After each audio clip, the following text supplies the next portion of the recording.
सन की कैसिडी। पहले मुझे जानते नहीं थे लोग, अभी मुझे मानते ये लोग। इसे कहते हैं हिप हॉप, इसे कहते हैं हिप हॉप। पहले मुझे सुनाते थे लोग, अभी मुझे सुनते ये लोग। इसे कहते हैं हिप हॉप, इसे कहते हैं हिप हॉप। पहले मैं आया था एक ही, धीरे धीरे बढ़ती जा रही फौज। इसे कहते हैं हिप हॉप, इसे कहते हैं हिप हॉप। तेरे को तो पढ़ना वढ़ना कुछ नहीं आता, तू ये कैसे करेगा? शायद मैं बीट को फील करने लग गया, समझने लग गया कि भाई इसका ये तरीका है गाने का। एक दिन बहुत ज़्यादा गुस्सा आ गया, अम्मी चिल्लाने लग गई। अम्मी बोलती तू पागल हो जाएगा, तू रातों को वॉशरूम में लोग होके क्या चिल्ला रहा होता है।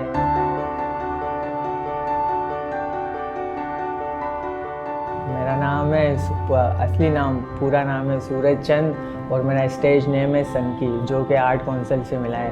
और मैं यही बस सफाई का काम करता हूँ लियाकत नेशनल में। इससे पहले काफ़ी काम किए थे, लेकिन अब उधर हूँ लियाकत नेशनल में। ये शो कैसे लगा कि मेरा कज़न था, उस टाइम पे पढ़ना वढ़ना नहीं आता था मुझे। मेरा कज़न था, वो इंग्लिश सॉन्ग सुन रहा था और वो इतनी तेज़ गा रहे थे, वगड़म चगड़म, मेरे को समझ में ही नहीं आया। मैंने अचानक से सुना, मैंने बोला यार ये इतना तेज़ गा रहा है, तो ये तेरे को क्या समझ में आ रहा है? तू ये सुन रहा है तो इतना पढ़ा लिखा भी नहीं है।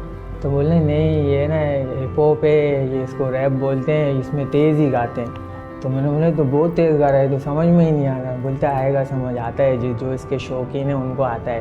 तो मेरे को सुनाया तो मेरे को वो बहुत अच्छा लगा। मतलब कि जो मेरे आसपास था वो ऐसी बातें कर रहे थे, स्लैंग बोल रहे थे जो इधर होता है, मतलब रियल चीज़ थी।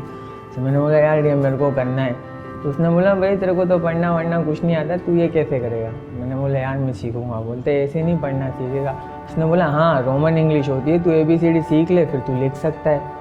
तो मैंने बोला अच्छा। तो फिर एक लड़की थी जिससे मैं बातचीत करता था, उसने आहिस्ता आहिस्ता सिखाया मेरे को, मैसेज करती थी, मैं किसी से पढ़वाता था कभी कैसे कर करके, उसका दिमाग खाता था, लेकिन उसने सिखा दिया। जब फिर लिखना आ गया, अब मुझे म्यूज़िक पे नहीं बैठना आता था कि क्या फ्लो है क्या रिदम है। उस टाइम पे तो यूट्यूब पे भी चैनल नहीं होते थे सिखाने वाले, अंग्रेज़ होते थे, उनकी तो समझ आती नहीं थी मुझे। फिर कर करके मैंने बोहेमिया का गाना याद किया, उसको मैंने फ्री स्टाइल बीट देखी, उस पर गाने की कोशिश की, तो मैं बीट पे नहीं आ रहा था, जिसको सुनाना था उसको अच्छा नहीं लग रहा था। फिर मेहनत करता गया आहिस्ता आहिस्ता मैं बीट को फील करने लग गया, समझने लग गया कि भाई इसका ये तरीका है गाने का। फिर मैंने अपना लिखना शुरू कर दिए। लिखता था एक दिन बहुत ज़्यादा गुस्सा आ गया, अम्मी चिल्लाने लग गई। अम्मी बोलती तू पागल हो जाएगा, तू रातों को वॉशरूम में लोग होके क्या चिल्ला रहा होता है, पागल हो जाएगा, ऐसे थोड़ी होगा, ये छोड़ दे। फिर मैंने जो लिखे हुए थे किताबों में वो सब मैंने फाड़ के जला दिए, कुछ फेंक दिए, मैंने सब रफ़ा दफ़ा कर दिया। और मैं इतना ज़्यादा इस शौक़ में घुस गया था कि मुझे नींद ही नहीं आती थी रात को। मैं सो रहा होता था, सिर्फ आंखें बंद होती थी और दिमाग में ये गाने चल रहे होते थे, जो मैं लिखता था वही चल रहा होता था, नींद नहीं आती थी। फिर मैंने बोला छोड़ना पड़ेगा, तो 6-7 महीने मैंने छोड़ दिया उसको। तो देखा तो भाई उस टाइम पे ये MC स्टैन करके एक रैपर है पुणे का, इंडिया में रहता है, उसने डिस किया था एमी बंटाई को और डिवाइन को। तो वो बहुत ज़्यादा जल्दी फेमस हो गया। वो इतना ख़तरनाक सीन मचा हुआ था ना, हर कोई एक दूसरे के ऊपर ट्रैक बना रहे थे, फुल झगड़ा हो रहा था। तो मेरा शौक़ और ज़्यादा बढ़ता चला गया। मैं छोड़ने के चक्कर में था, लेकिन जब मैंने वो चीज़ देखी उसके अंदर, मेरा और शौक़ बढ़ता गया। मैंने बोला भाई अब तो करना है।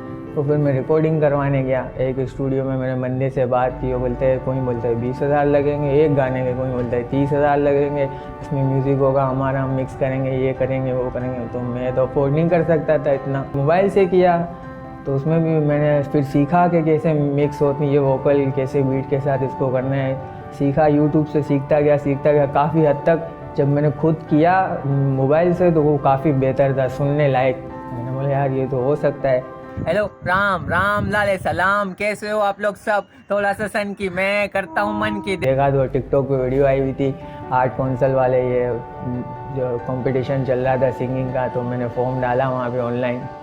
तो उन लोगों ने बुला लिया, कॉल आ गई। जब वहाँ गया तो उन लोग मैंने ऑडिशन लिया। तो उन्होंने बताया कि ये तो सिंगिंग का है इधर, लेकिन आप लोग आ गए हो तो गाओ, क्या हो आप सुनाओ। और फाइनल तक बस मैं पहुंचा। वो कैटेगरी थी नहीं रैप की, उसने स्पेशल प्राइज़ दिया मुझे 10,000 चेक और एक स्पेशल अवार्ड दिया। क्योंकि मैंने सोचा है जब भले 5 साल बात करूं, लेकिन ऑफिशियल करूँगा, प्रोफेशनल करूँगा, काम अच्छा करूँगा। प्यार में करूँ ना शक, यार को देता हूँ मैं पूरा हक। वो बोले खिलाफ है तेरे हम सब, मैं बोलूँगा अकेला लड़ूंगा अब। करूँ मैं किसी की परवाह नहीं, खून मेरा मीठा है कड़वा नहीं। ये तो भाई ऐसी चीज़ है, कभी बैठे बैठे झाड़ू मार रहा होता हूँ, दिमाग में एक लाइन आती है, दूसरी लाइन, उसके बाद तीसरी, और 10 लाइनें आ जाती है। और कभी कभी ऐसा होता है मैं लिखने बैठा हुआ हूँ, मैंने 2 घंटे भी लगा दिए लेकिन 4 लाइनें लिखी और वो भी फजूल। तो इसका कुछ पता नहीं है, आती है तो सही आ जाती है, वरना सब फजूल होता है।